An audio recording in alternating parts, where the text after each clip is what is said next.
Okay. Bonjour! Bonjour! Bonjour, Dara. Bonsoir! What are the other things they say? Like, au revoir! What are the only other two things that French people say? I don't know, oui oui. Just her voice. I cannot do a good one, but I've been walking around my apartment this morning to my cats going like, oh, I'm Julia Child. Oh. It's all about... I can't even do it. It's all the about courage the- of your convictions. The courage of your convictions. That's a pretty good one. That was pretty solid. And I, looked up after this, because, I maybe have, seen some Julia Child clips in passing, but I've never, watched her, TV specials or anything. And I'm like, did she fucking talk like that? Like, is Meryl Streep being for real right now? And while I did like her performance, I thought she did a great job, there were times when I'm like, she cannot be fucking for real right now. Oh, absolutely. But she did kind of talk like that. She obviously was playing it up because it was a movie. I've heard people say that there's a pretty new HBO series about Julia Child. I think it's just called Julia on HBO, and that performance is a little more understated. If you're going to compare the two, while both are very good, I think you can afford to be a little more subtle with a TV show, because you've got more time to stretch it out. With this, she's really packing a punch, but. Yeah. I was just That's just how people talked pre-1960s. Oh my god, I guess. But everyone, Stanley Tucci's just let's fuck. And Meryl Streep is like, oh! You're scared to moan in your girl's ear, but I'm up in there oh! Both bourguignon! But if you couldn't tell, we're covering Julie and Julia 2009 this week to continue Menu March, and this is our podcast, and it's called The Swamp, and it's an acronym. Stands for some whack-ass movie podcasting. I was just gonna try to say all that in, some whack-ass movie No. I'm cutting myself off right now. No more Meryl Streep as... Yeah, sure. We'll see how well that goes in the next hour. We're moving on. But I had never seen this movie before. Had you? Yes. I saw it, probably around the time it came out and everything like that, once it had made its way onto, ABC Family or whatever the fuck. Whatever, channels existed. But I watched this around this time last year or so, and drank a whole bottle of wine, red wine, specifically, and I cried the entire time. Oh my god. It is a really sweet movie. It's very sweet. It's very sweet. It's very heartwarming. And that's just, I think, the Julia Child effect. You know what I mean? So... When I say it's sweet, I mean the Julia Child parts are sweet. The Julia parts, I could cut it. Yeah, the Julie, yeah. I just want this to be a Julia Child biopic. Right. Biopic? How do you say it? Biopic? I say biopic, but... I've heard it so many different ways. But anyways, yeah, I could care less about Julie Powell, honestly. And you said she just died, Yeah. You said she just died 2 months ago. Something like that, yeah. She died within the last, 3 months, I think. Oh my god, well... R.I.P. legend. Yeah, in memory of a bitch who really committed. She really committed to the bit. She was like, no, 500-something recipes in 365 days is fucking insane when you think about that. How many recipes is that? Because that's a handful of days of multiples. You know what I mean? Yes, yeah, and I guess maybe, but how many was it? Oh, I don't know, 500 something, 560, whatever. I feel like I didn't it's write 47 it down. divided by. You have to make a recipe in half a day at the very least. And doubling up, and she worked through the book chronologically, because at one point she was like, oh, we're doing Jell-O molds this week. She didn't even jump around. So imagine you're in the, the egg section, and you just have to fucking cook an egg 20 different ways. Not in this economy. Yeah, literally when they were poaching the egg scene, I was cringing, because I'm like, bro, that carton of eggs is $9. Stop wasting. Also, simply, poaching an egg is not that hard. I poached an egg for the first time just fine. It's not that hard. It's not that difficult. I've never done it, like, when you crack the egg, when you, like, raw dog it, when you just, like, crack the egg straight up into the water. I've never done it that way, but I've done it with, like, a little cup. You know, like a little, like a silicone cup. Yeah. Yeah. Yeah. Not terrible. Easily done. I mean, yeah, I guess I had modern tools to assist me. You can also do it with saran wrap, I think. Yeah, I guess saran wrap did exist, but if you're gonna do it the for real way, I've never, like, I don't know. It's not that hard. Slay. Yeah. But anyway, so we want to give a bit of a recap of what this movie's about. Sure. Do you want to do you do Julie and I'll do Julia? Okay. Yeah. Gotcha. So it's basically, like, intertwined stories of this woman, Julie, who, it's 2002, like, ripe post 9/11. She's living in, like, where is it? She, like, Brooklyn or some Brooklyn. shit? She's really pissed Queens. About it. I think they go from what, like, Queens to Brooklyn or something. I don't know the difference, but people who live in New York, I'm sure there's a big difference. I've only ever been to Yonkers, which is, like, a little more suburban, like, a little more residential, but, like, still very much the city, and then, like, Manhattan, which is, like, what you think of in New York City. Yeah. I don't know about these, like, boroughs and what the... Mm-mm.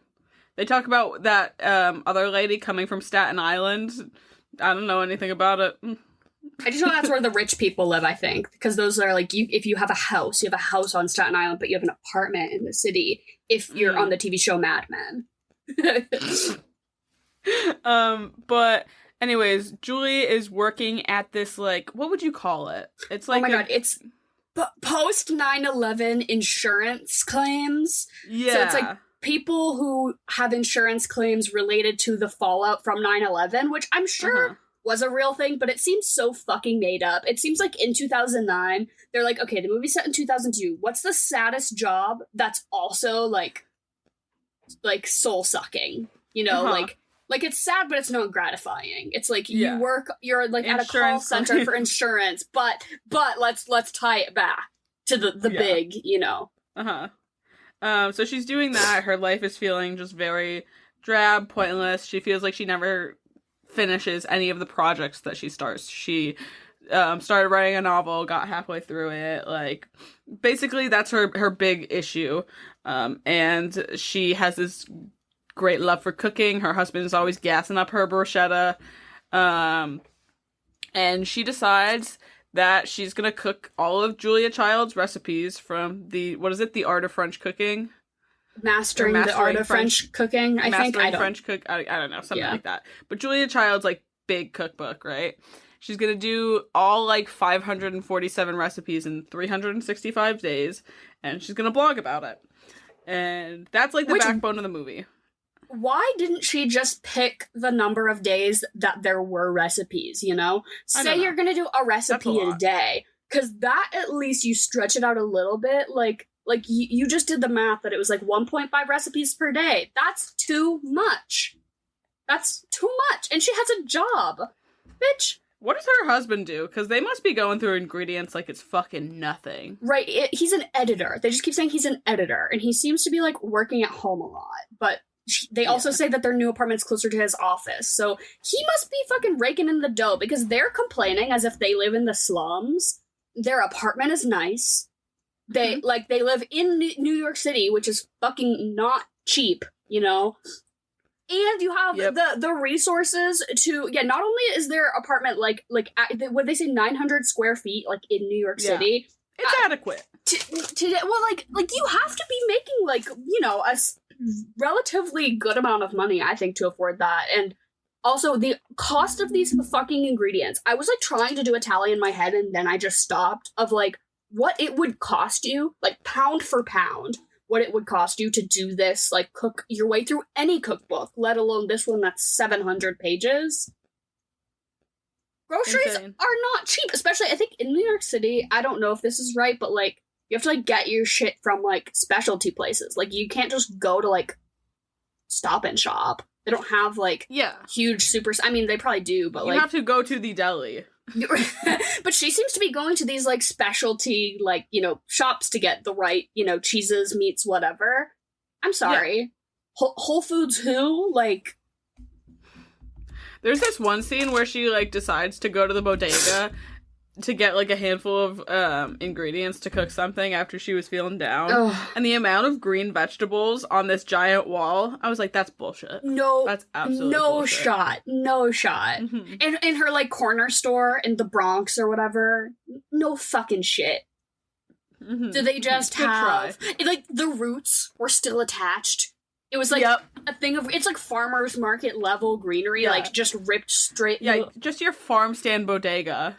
No. But anyway, so that's basically the backdrop of it, and then it's intercut with Julia Child's story, who is played by Meryl Streep and Stanley Tucci. Oh my god, the Tooch! Literally, when I knew, I like did not have a great. I don't want to say I had a bad attitude going into this, but like I did not expect to like this movie. Which I'll give it like a, you know, it was fine. It was fine. It was cute, but it's like, no, I didn't think it was great. But as soon as I saw the Tooch, I was like, oh, maybe this could turn around really fast for me. Because I also, for some reason, thought this was going to be a rom-com.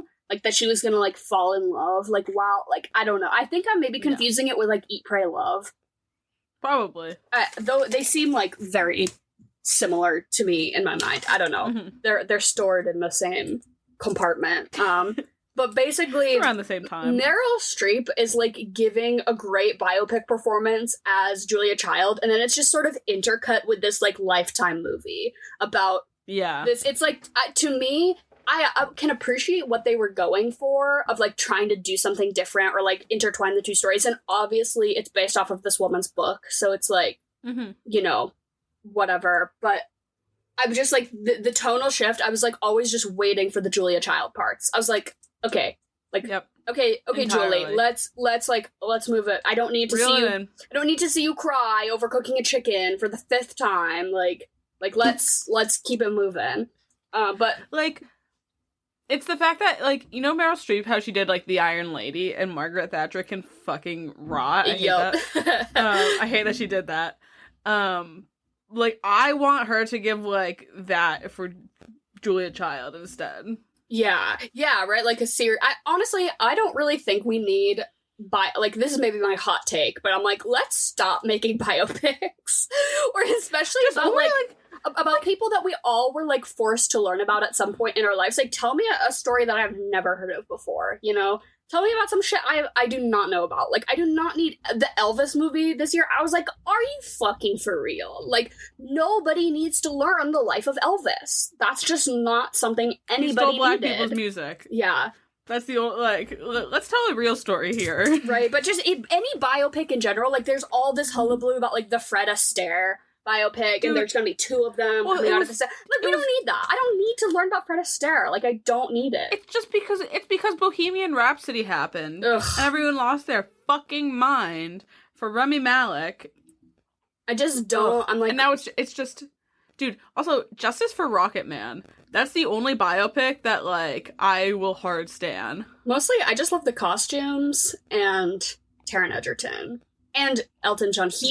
Elton John is my celebrity that when he dies, it's, like, gonna not feel real to me. You're going into mourning. Like, yeah, you know how, like, they do, like, for 9 days or so when the Queen died?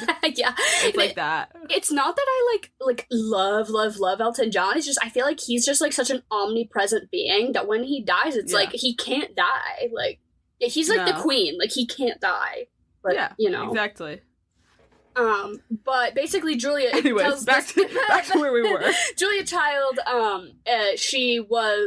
husband worked for the government, the OSS, which I don't really know too much. But it's, like, international affairs, basically. They had lived all over, and he basically, like, works at an embassy doing, like, international affairs, and it's the 50s. So we're getting a little bit of touch of, like, the Red Scare, you know, McCarthyism, just some light touches of that. But basically they're living in France, and he's on this, like, 4-year mission stint, whatever, working in Paris, and she is, like, a housewife trying to find ways to fill her time, but she's taking, like, card playing classes and hat making classes, and she's just like not really vibing with it, and she's like, well, I really like to eat, so I want to learn how to cook. But the like housewife beginner class is like not jiving with her, so she enrolls in Le Cordon Bleu cooking school, which is like the French like culinary institute basically. And she, you know, she's like not great at first, but then, you know, sort of on the mend, works really hard, gets her shit together. Everyone kind of doubts her because she's like an American cooking in France, but her whole thing is that she wants to teach French cooking to other Americans. And then she links up with these other two women. Oh, their names Simone something and the I don't think that's right. Yeah, her name is like Simone something. They called her Simca. Oh, that's what it's Simca. Yeah. Simca, that's what I was thinking. Simca, and then the one who they boot out, whose name I forget. She basically finds them, and they're basically doing the same thing, writing this cookbook about French cooking in English for Americans. But it's like very dry and flat, and they kind of need Julia Child's zesty personality to like spice it up and make it more like readable and personable. So she takes on this project, basically then creating this cookbook that made her sort of iconic, and it's the process of, you know, the ups and downs of getting published and overcoming hurdles or whatever. And then at the end, obviously, she's like the Julia Child that we know, TV specials, cookbooks galore, brought French cooking to America, like the mother of, you know, cooking in America at that time. That's basically it, right? And it's mostly just her and Stanley Tucci being so horny for each other. I love it. I love it. And I guess that was true. Middle-aged, like, horny. I guess that was true. Like, that Nora Ephron, who wrote and directed this movie, like, she specifically based that off of, like, that they would, like, write letters to, like, their friends and stuff, and they'd be like, we fucking. Like, we out here fucking every day. Like me, what's his name? Paul Child. He was like, yeah, like, she got that good, you know? Like, just very, like, open about, like, their middle-aged sex life. So that's, like, the horny level. It was a little, I'm like, oh my god, it's like, do I want them to adopt me, or do I want to be their third? Kind of, like, situation where I was like, oh, is this making me uncomfortable, or am I turned on? Like, I don't know. Who's to say? But yeah, I don't know. This movie just, and it's, like I said, it's just Julia Child making me feel warm and like a hug.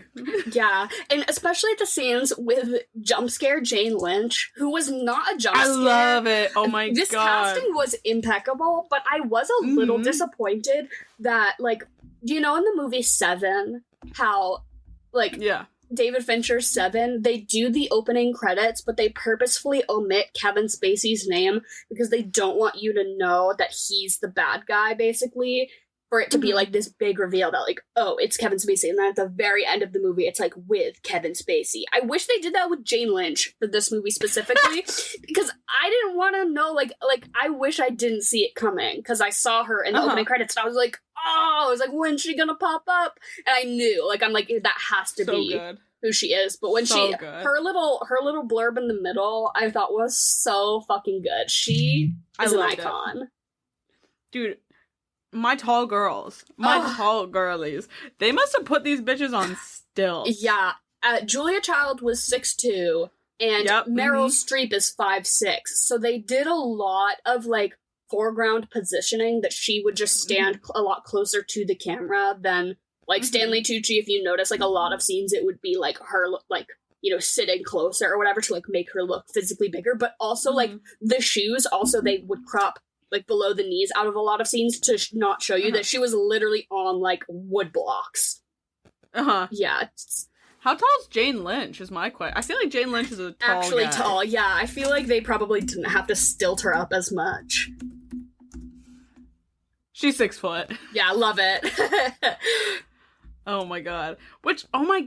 Why do I want, like, her and Meryl, like, working together more? Yeah, and I thought it was such a believable casting that they were sisters. Obviously, they, like, did some makeup and, like, you know, transformed them into... And all that. But I really believe that they were related. Like, I hate in movies when they'll do a casting, and I'm like, no fucking shot did those two people come from even one of the same parents, you know? Like, no. But this one, I was like, yeah, I buy it.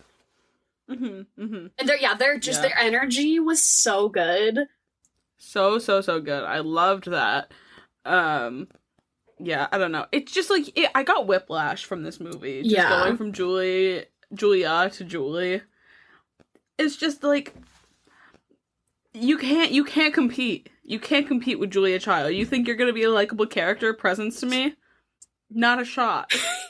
And Amy Adams is like good. Like I have nothing against her. Absolutely. It was this character was doing the most, and at the beginning, so I didn't realize that they were married. It was the 2002 of it. Yeah, right. But like, I didn't realize that they were married, so I wrote down like, oh, why do I get the vibe that her boyfriend is gonna suck? Like, I thought that I thought I had this. Oh, I loved him. No, right. I was like, I thought I had this lockdown that he was gonna like cheat on her or something, and she was gonna be depressed, and then she was gonna like reinvigorate her zest for life by cooking. But like, this movie is like pro heterosexual propaganda because in what like statistically, not the propaganda. It's about like 2 like really healthy marriages. Yeah, what? 2 super supportive husbands, right? I rocked with her husband. Never. That doesn't. I mean, like. Not to be a man hater, but like it's not like that. Like, I mean, it is for me, but like if you made a movie about me and like maybe like me and Ina Garten, the barefoot Contessa, not the barefoot Contessa. But then it ends with her like blocking me. Oh my god. Yeah, basically.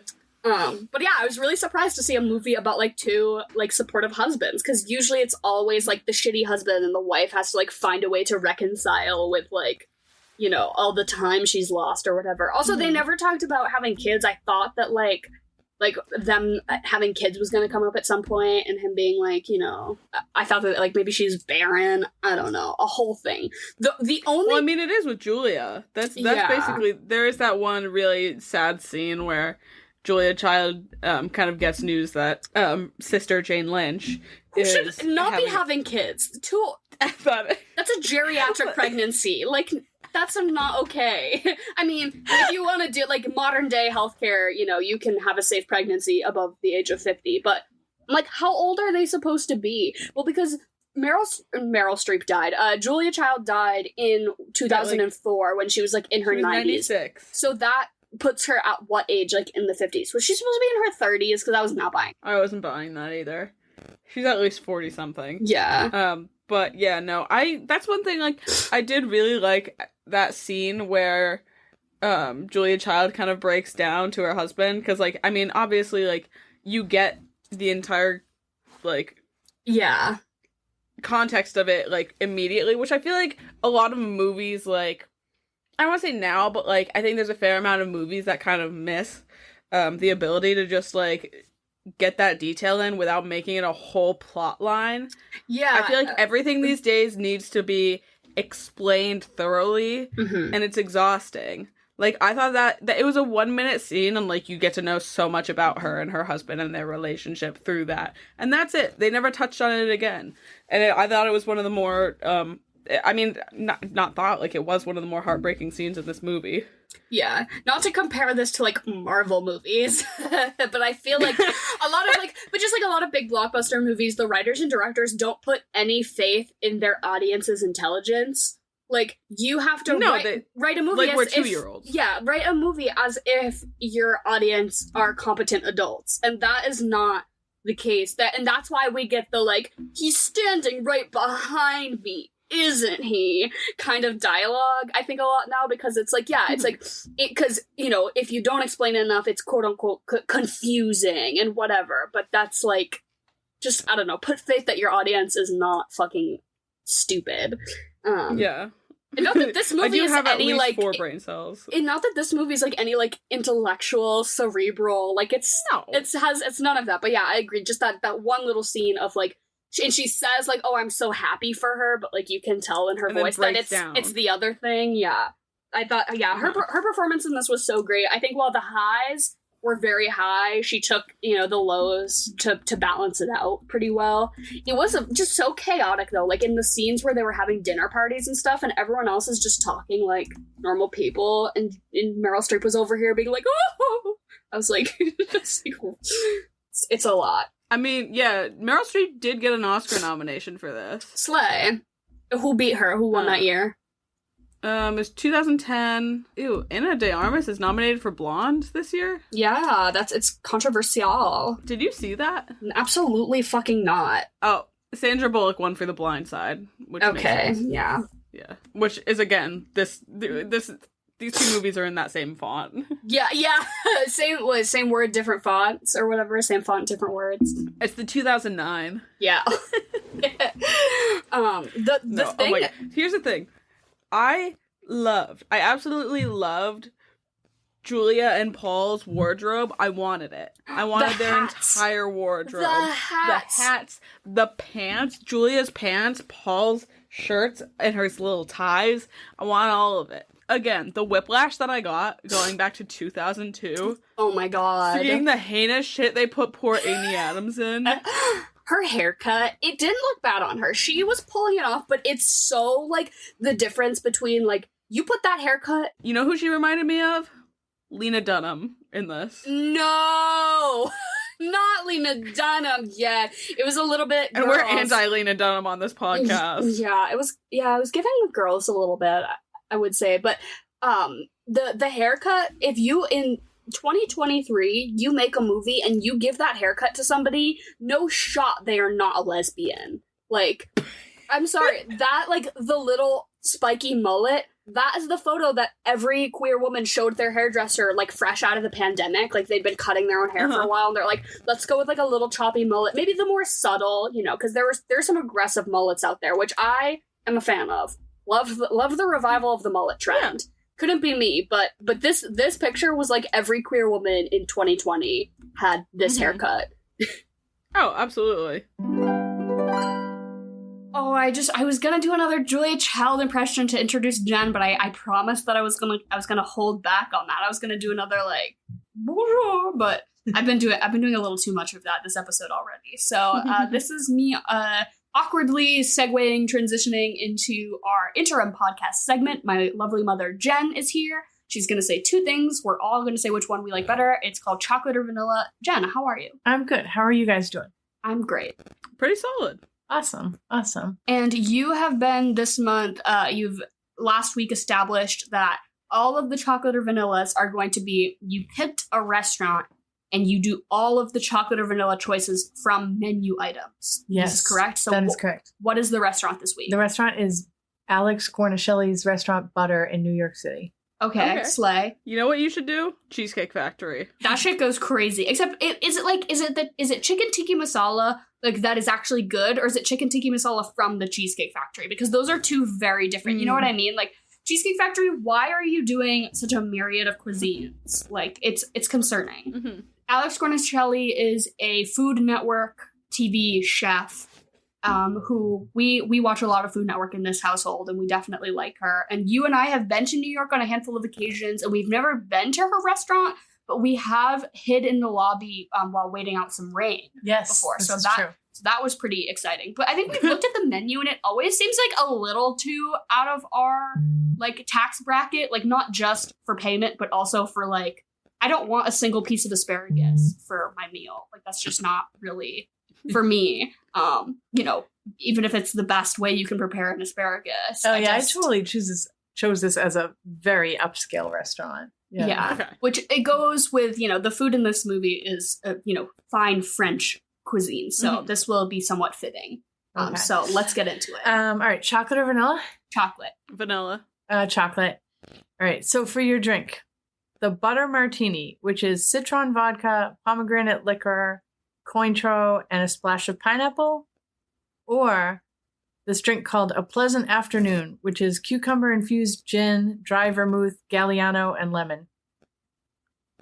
Although I do love a cucumber moment, and I do like a gin moment as well, that is sounding like it's just gonna taste like liquor. Yeah. Whereas the first one has the splash of pineapple juice and the pomegranate liqueur, which is at least, like, I don't really fuck with cocktails that are, like, just liquor with no mixer of any sort. I don't really, so I'm gonna go with the first one, even though it says it's a martini, but I think a lot of people get, like, up in arms about, like, what you can and can't call a martini. Like, a martini is specifically like XYZ ingredients. Once you're adding juice in there, honey, that's a mixer. Like you're just calling it a martini because you're glass. serving it to me in a martini glass, but that's a little fruity mixed drink. But yeah, I'll pick the butter martini. That sounds pretty good actually. I'm gonna agree with Dara on that one. The butter martini sounds a lot more appealing to me. Same. I'm gonna go with the butter martini, and I also am a firm believer that if you order the thing that's named after the restaurant, it's usually safe. Pretty good. Yeah. Okay, now we're up to apps.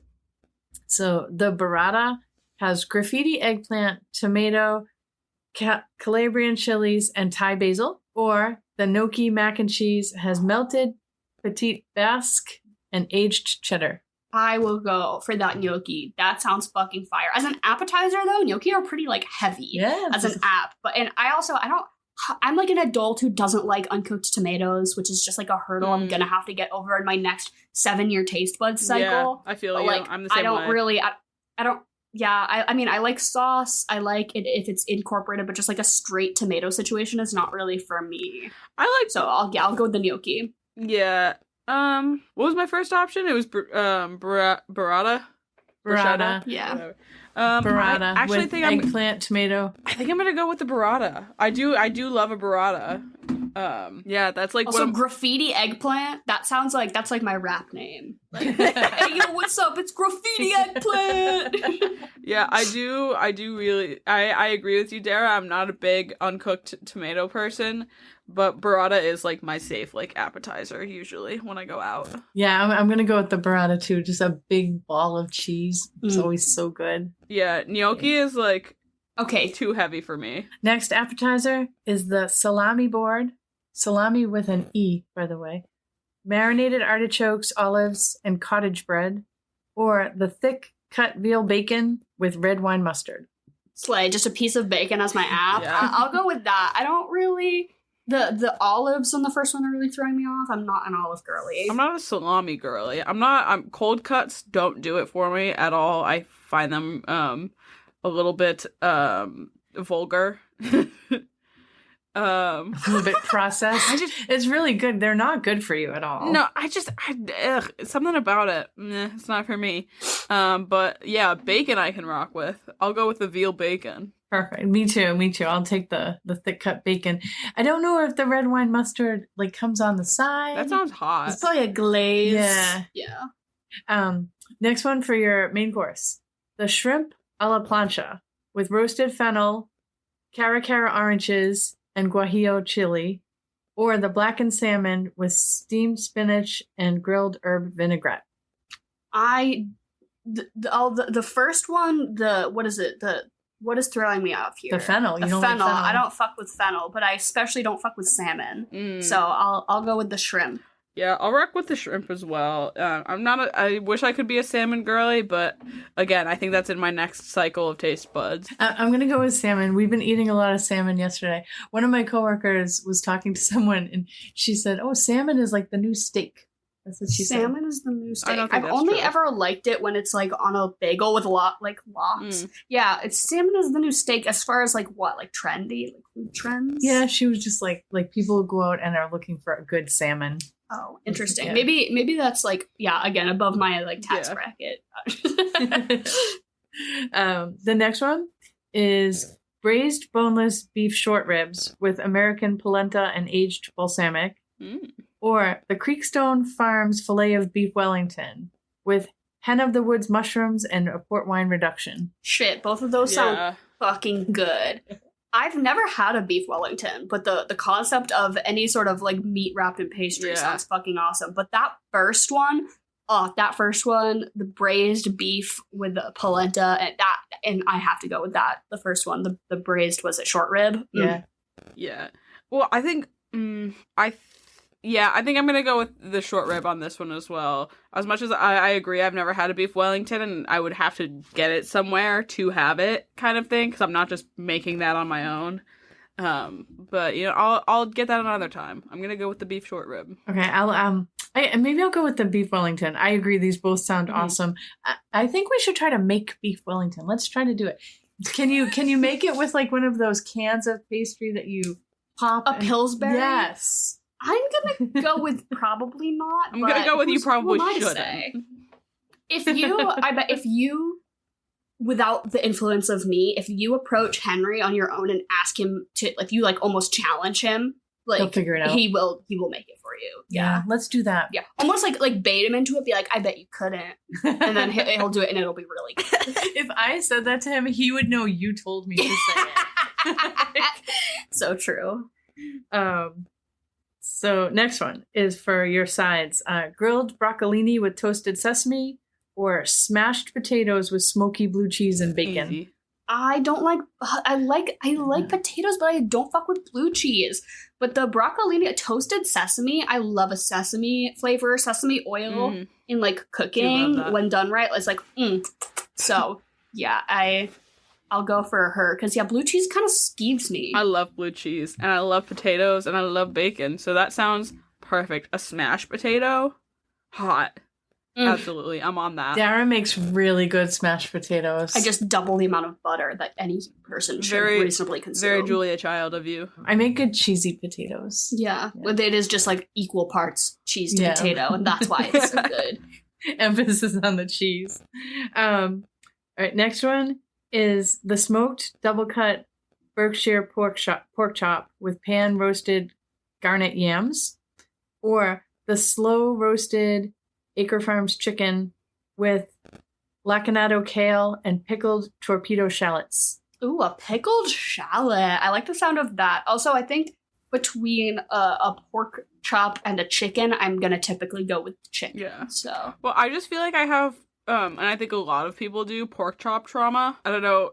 From being a kid? Yeah. Overcooked? From like your dad cooking it, and it's just not ever that good. He's just like using some like weird like steak seasoning that he found in the cabinet kind of thing.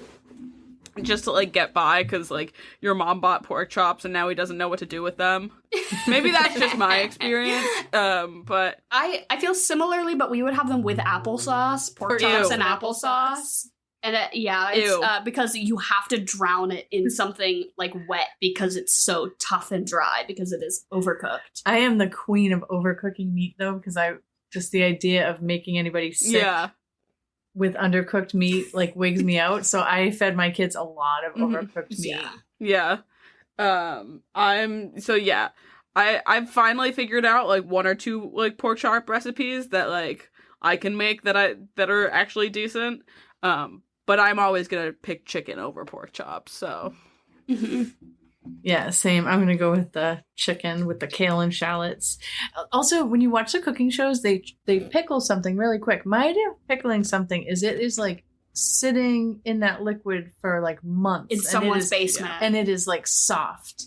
But things can get pickled. Yeah, really you can quick. like a quick pick. Yeah, you can do a quick pick. I think it's like it's the fact if the water's like boiling or something like that. I think that's part of it that speeds up the process and everything like that. But also, I don't fucking know. That's a Henry question. Yeah. Yeah. Next one, last one. For dessert, the milk chocolate semi-Freddo with Morello cherries and toasted cocoa nibs, or the vegan pistachio sundae with roasted strawberries and dark chocolate figs, or the raspberry beignets with vanilla bean dipping sauce. I did not understand like half of the, like, I don't know what a semi-Freddo is. I think a semi-Freddo might be almost like a pudding, I feel, but I have no idea. This is one thing that I think that these like really fancy restaurants always kind of lose with me is like the really fancy desserts where it's like a toasted almond sliver with like no, I want something gluttonous and like kind of gross for my dessert. And that last one, a beignet, that's a fucking donut, right? I want the raspberry donut. Give me the raspberry donut with the, what is it, vanilla bean dipping sauce. I'm slathering that and shoving it in my mouth. Yeah, letting it drip down my face. Definitely. Raspberry beignet for the sweep. Slay. Love that. Well, these are all food items that we will probably never consume or afford. No. But I like to indulge in the fantasy. So thank you, Jen. This has been a really fun chocolate or vanilla. It's making me like, I'm like, I could make a beef Wellington. No, I could not. Like simply, I could not. I could pickle some shallots for my like, no, it would not be quite good. pick. But Yeah, I can do a little quick pick. But as always, thank you so much, and we will see you next week. Okay, I love you guys. Have an awesome day. Bye. Bye. Bye. Besides the jarring haircut, you know what else was really jarring for me? Was the lobster animatronic that they had, like, oh my god, 45 minutes into it. Jump Like, you know out at exactly her. what I'm talking about. Yeah, Yep. I wish that it had How been a much money? puppet. That was probably, Unexplained. yeah, expensive thing in this movie.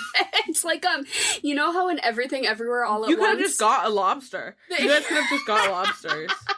too expensive. You know that those are real animals that you can buy. Oh my god. I think I've been like around people who cooked lobster, but I don't fuck with eating something that like has its head still on. Not for me. I don't know. I don't really fuck with lobster anyway. I'm more of a shrimp girly. I'm like, why would you pay more for lobster when shrimp is better and cheaper and just like less scary? I don't know. True. No, I feel you. Like, I could never do it like crawfish, how you have to rip the heads off and suck them out. I don't think I could ever do that. Maybe if I was really in the vibe of like at a crawfish broil or whatever when they like dump it on the table and shit. Like if I was really, I'd have to have like 3 beers in me at that point. Yeah, if I was a little tipsy and the vibes were just demanding that I suck a crawfish, like I could do it. But like stone cold sober in my own kitchen, never. You know what else I couldn't do? Smoke a cigarette while I eat. That's one thing that, like, watching this movie, I was like, oh my god. Like, bro, no wonder the French used so much butter, because their taste buds were probably just burnt to a fucking crisp. Like, dude. To just cut through those Newports. No, what do French people smoke? Like, hand-rolled. Bougie. Yeah, they hand roll it. But that lobster animatronic is like, you know, in Everything Everywhere All at Once, how they like did the practical effect of the raccoon for like the Raccoonie scenes. Of course. They like used the same prop company for this lobster animatronic, I feel. Yeah, well, which like in Everything Everywhere, it was supposed to be kind of hokey. Yeah. You know what I mean? I think they were really going for realism with that lobster.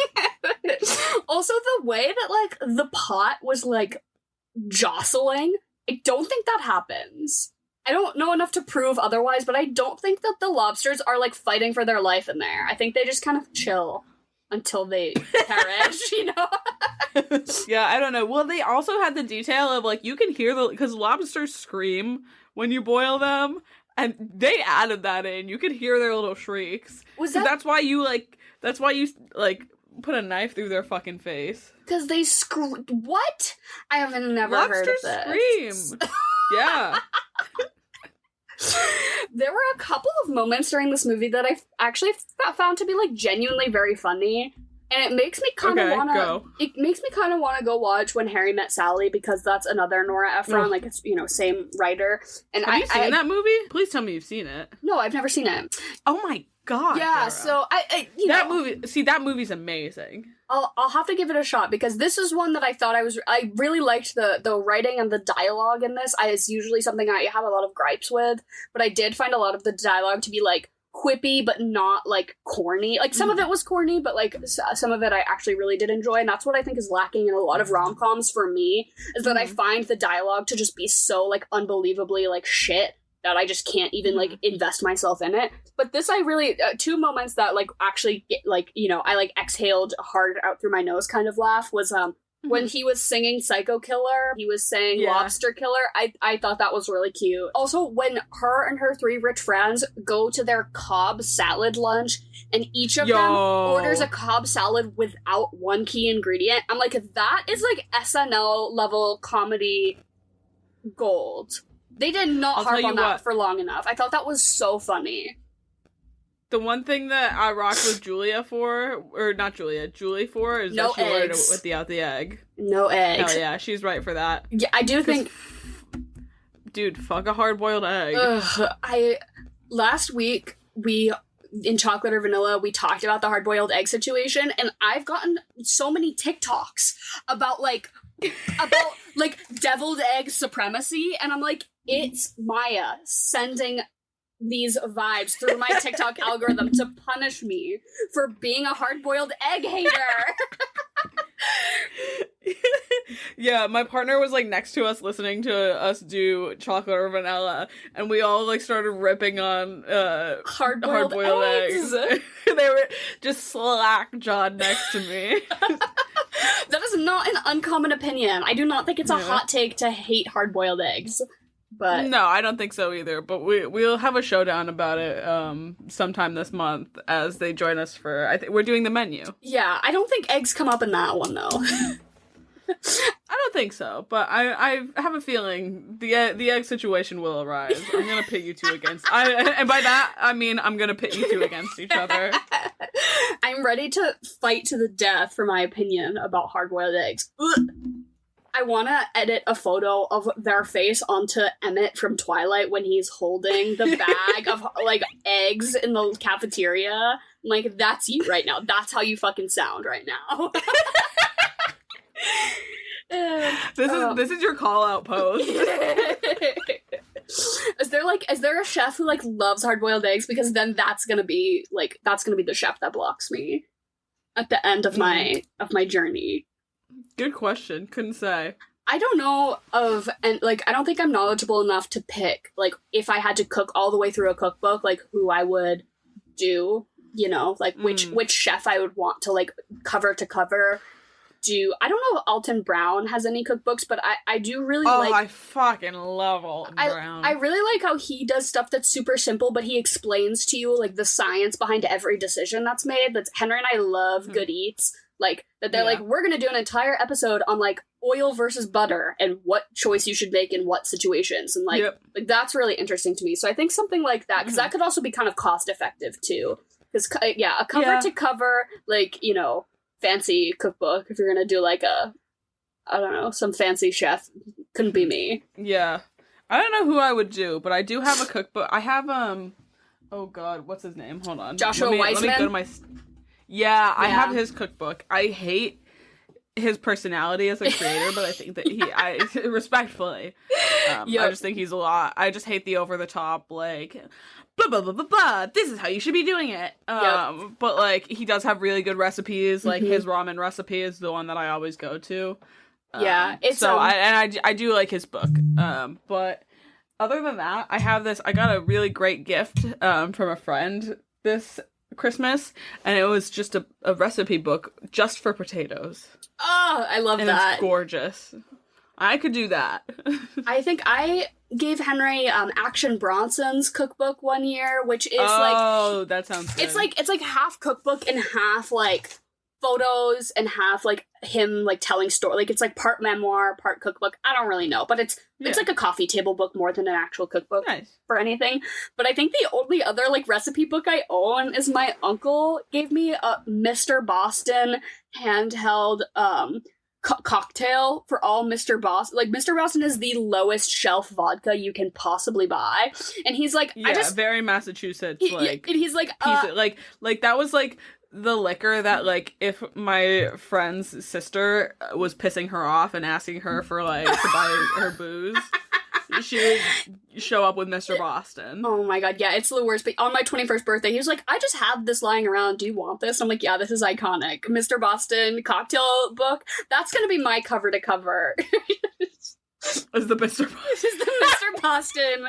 It's just, like, all tastes like gasoline. Rank. Dude, it's just rubbing alcohol.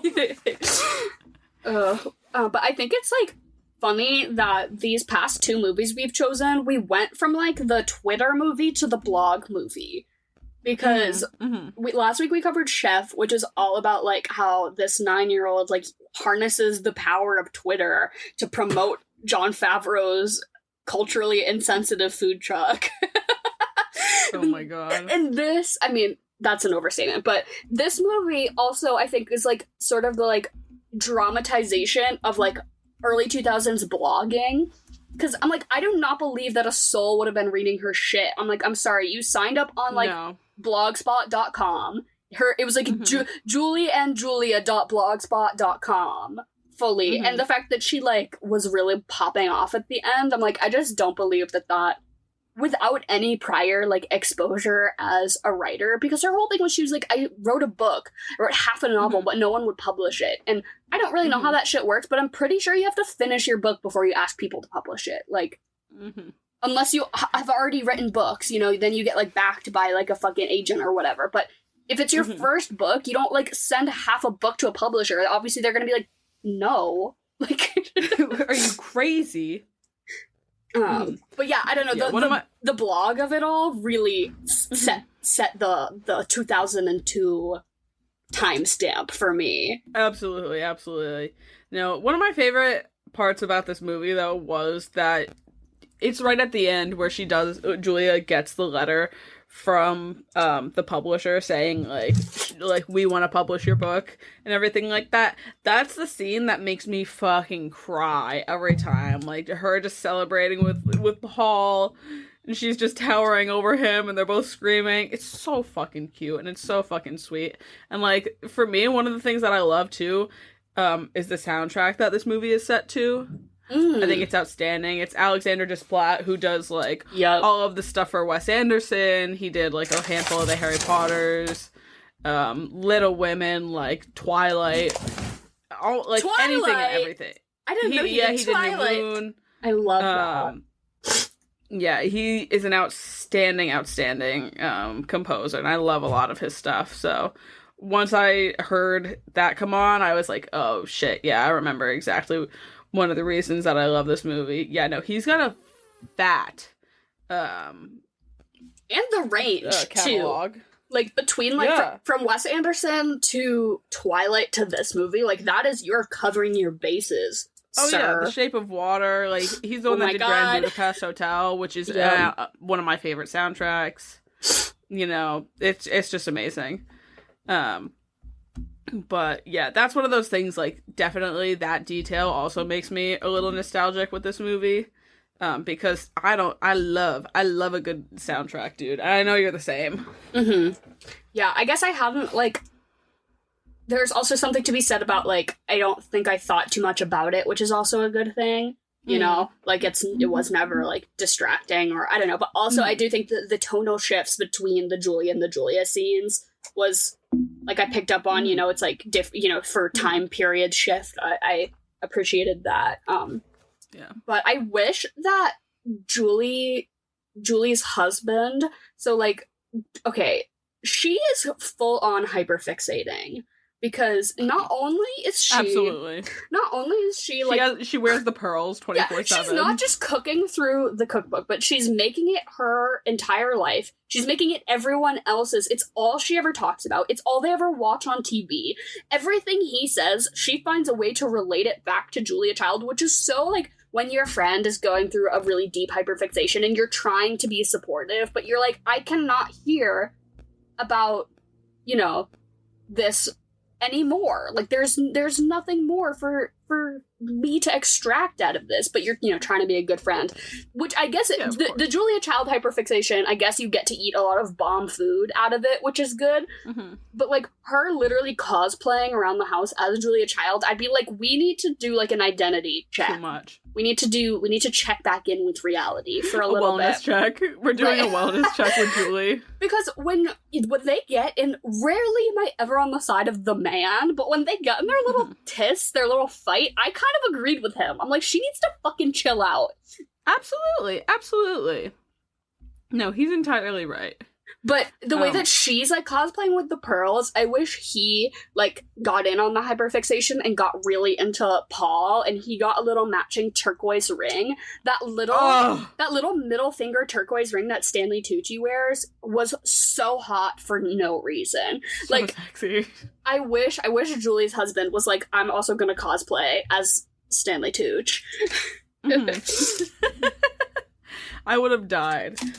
My favorite thing is that out of this entire movie, Stanley Tucci is the closest person to Julia Child. Because, I mean, do you watch his TikToks or anything like that? That man, he can cook. He has his own. He cooks. He has his own cooking show.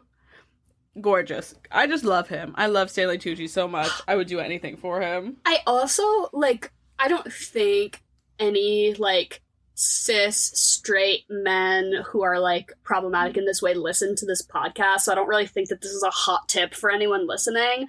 But I always like think about like certain male celebrities who a lot of women like lust over that a lot of like straight men just aren't aware of, because like I feel like guys who are in the mindset of like girls only want guys who look like, you know, Chris Hemsworth, and I'm like, do you know how many women are lusting after Stanley Tucci? Like, it does not take a 6-pack, and he's literally like a short bald man, like, and he's so incredibly hot, and so many women would do anything to fuck him. Like you need to realize, like, men need to realize that it's about the pinky ring, you know, it's about the turquoise pinky ring.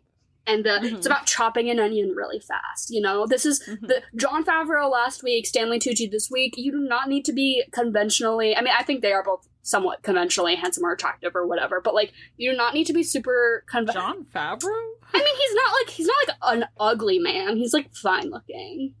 He's, like, fine. I think I'm too gay for that, but sure. But I'm just like, men out there just need to realize that, like, if you just wear a pinky ring and cut an onion really fast, like, that's how you get pussy. Oh my god, do you know that? Do you know that TikTok of the guy who flips the grilled cheese and he lands it on the side and he goes, still no bitches? he lands the grilled cheese like on the crust so it's standing upright. No. He's like, still no bitches. I'm like, oh, see, that's the kind of skill that does get you bitches. But I'm like, every man out there needs to realize that, like, women are attracted to Stanley Tucci, so it's like your personality is the problem. It's not because you're not ripped enough, like, it's because your personality is the problem. It's because you can't cook anything except for bland chicken and rice and broccoli. Oh my god. Call out the food prep bros for, like, meal prep, but it all just, like, looks bad. I hate meal prep TikTok. Don't even get me started. I hate that shit. Don't get me wrong, like, I will meal prep because, like, sometimes I need to, but I'm not doing that. I'm not. I'm not making myself that pasta still. It's not for the aesthetics either. Like, and here's the thing is, I will meal prep because I would rather kill myself than put myself to work in the way that Julie does after I just worked 8 hours. Oh my god, that's the other thing. 2 meals, like, every other day, basically. I would spiral so fast. And these are time-consuming recipes. When do I get to have time to, like, lay on the floor? Yeah. You know what I mean? I don't. Well, you do that after you drop your cream cheese stuffed chicken, like, all over the floor. But, yeah, these are also time-consuming recipes. She's making, like, beef stew that takes 6 hours. Like, what? Couldn't be me. Could not. No. I'll be making the grilled cheese and landing on the side. Thank you. Yeah. But I really do think it would have been more realistic, because I don't know, is that true that she did the whole thing in a year? Like, or did she? Because she should have one a day, sis. Because some of them are, like, baking, too. Yeah, imagine coming home after a long shift and having to bake a cake. No. Nope. No, not me. I can't do it. I could not do it to save my life. I would maybe make it through a month of this. Something that probably just says something about me, but yeah. Still. I know, she's like, I quit everything. And I'm like, you can still finish it. You just don't have to do it in a year. Like, you can still be you're allowed to set reasonable goals and then, like, reevaluate the realism of those goals as you approach your deadlines. Like, it's okay to, like, say you're gonna do something and then, like, realize that, like, for your own mental health, for the sanctity of your marriage, like, fucking take a chill pill. That's like part of, like, the, you know, the hyperfixation. Like, I have to do this before the deadline. Like, no, you don't, girl. But I guess she's also, like, my readers. And there's one point where I was like, oh my god, is this how I sound when I talk about my podcast? Like, literally her being like, my readers are gonna be so upset if I don't post this week. It's like us, like, being like, let's skip a week. And it's like, nobody cares. That's us when we, like, upload on a Thursday instead of a Wednesday. Like, nobody even noticed. But in my head, I'm like, the 6 listeners from Ohio. They're gonna be so we haven't posted chocolate or vanilla. But when her husband's like, yeah, I bet they're gonna kill themselves. I was like, oh my god.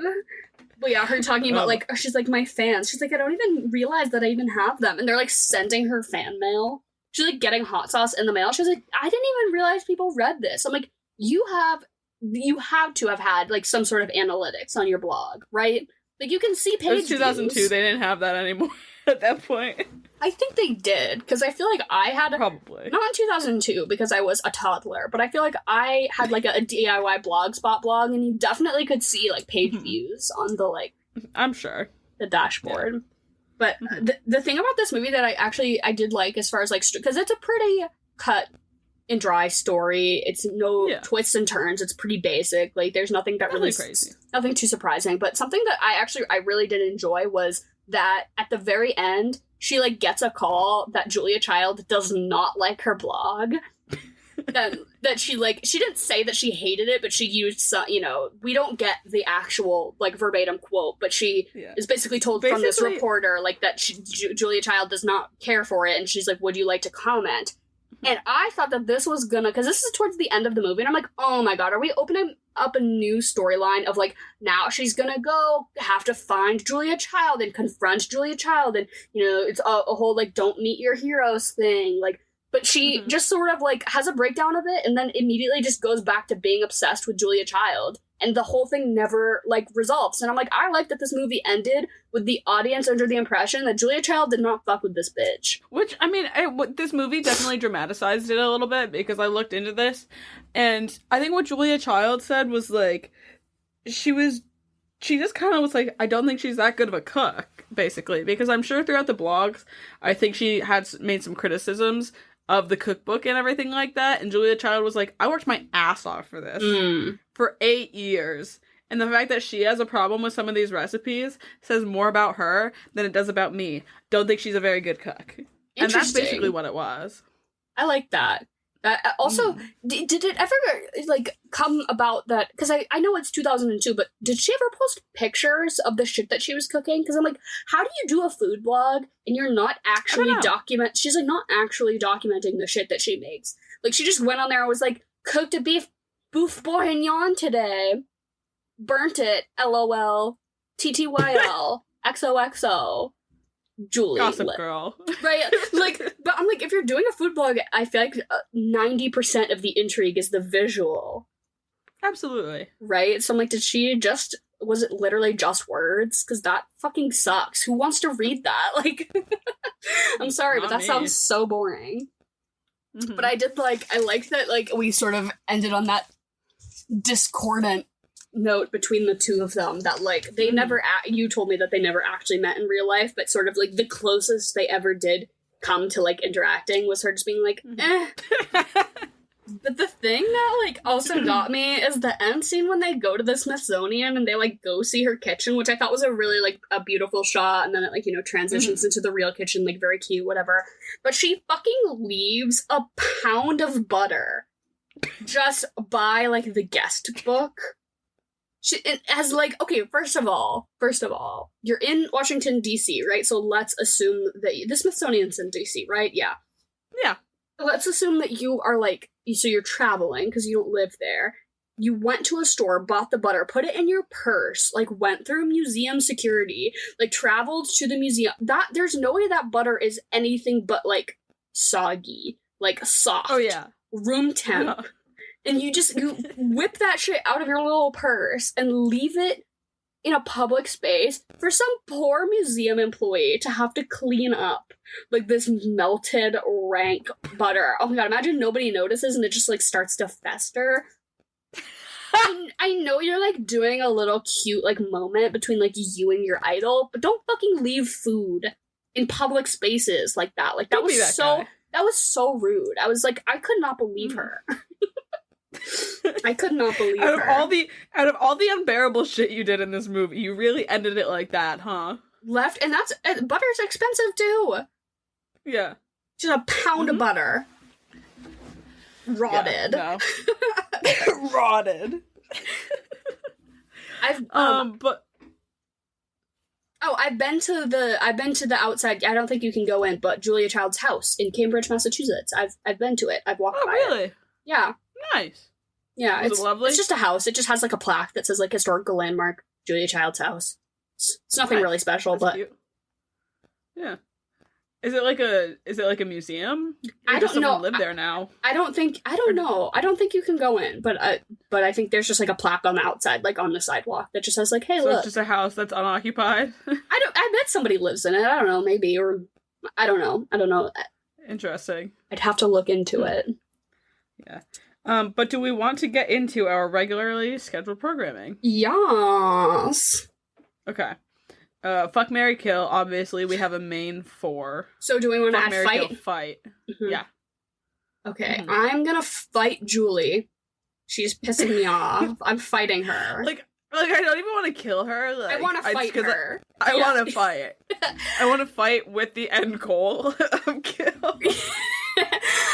But I guess then if this is tough because they are all like, you know, they're all good marriage material people, but I'm gonna kill her husband. I forget his name, but whatever, Brad. I'm gonna kill him.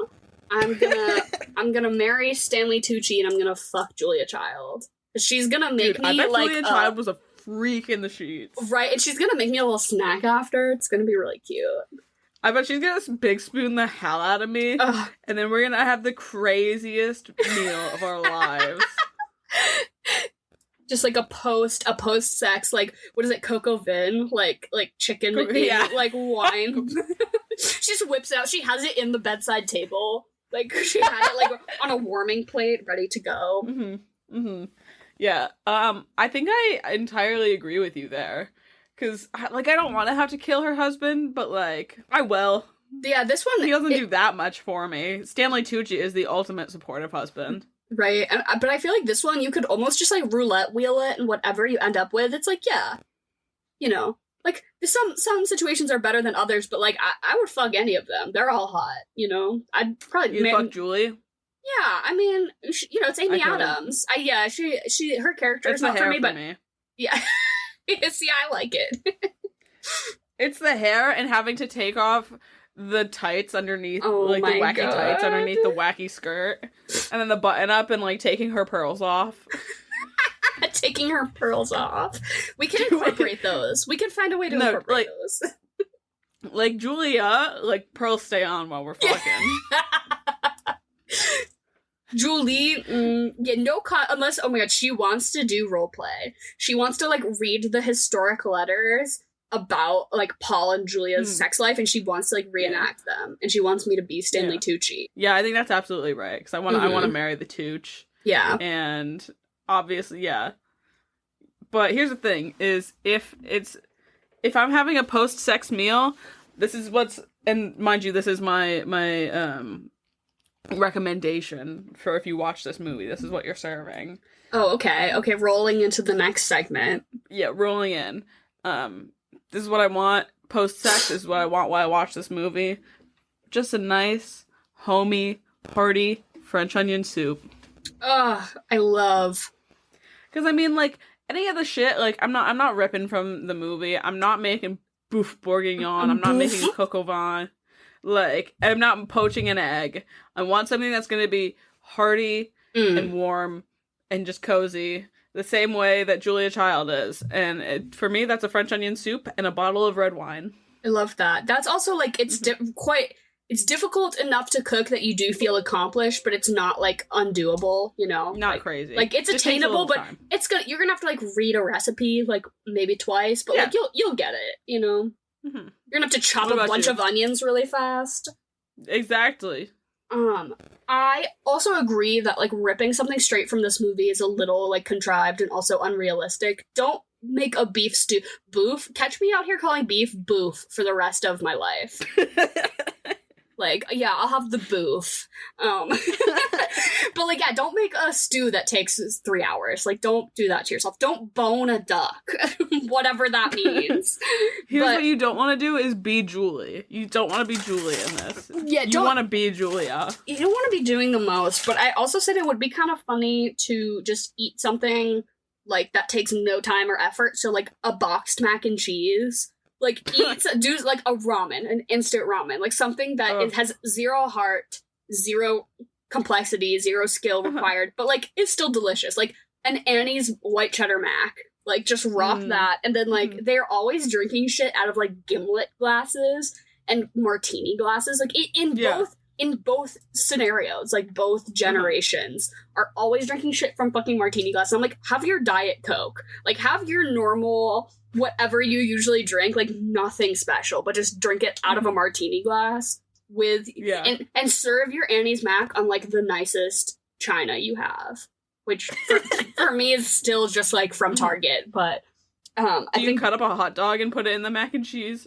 I'm more of a Spam girly, but sure, whatever floats your boat. But then so that's like me being an asshole. But then my other like more conceptual thing was that you do like a social like this is sort of like an updated version of what it's a one-off updated version of her cooking through the cookbook, and that's you just go to your social media. And if you're the kind of person who follows a lot of like cooking accounts, you'll eventually just scroll and hit something. But if you want to like put in a hashtag to find something, but you just do a roulette. Make the first recipe that comes up on your feed. No questions. No, you have to do it. So, or I guess it could be easier. You just go to the New York Times cooking Instagram, scroll, tap, sort of, and whatever you click on, you gotta commit to it.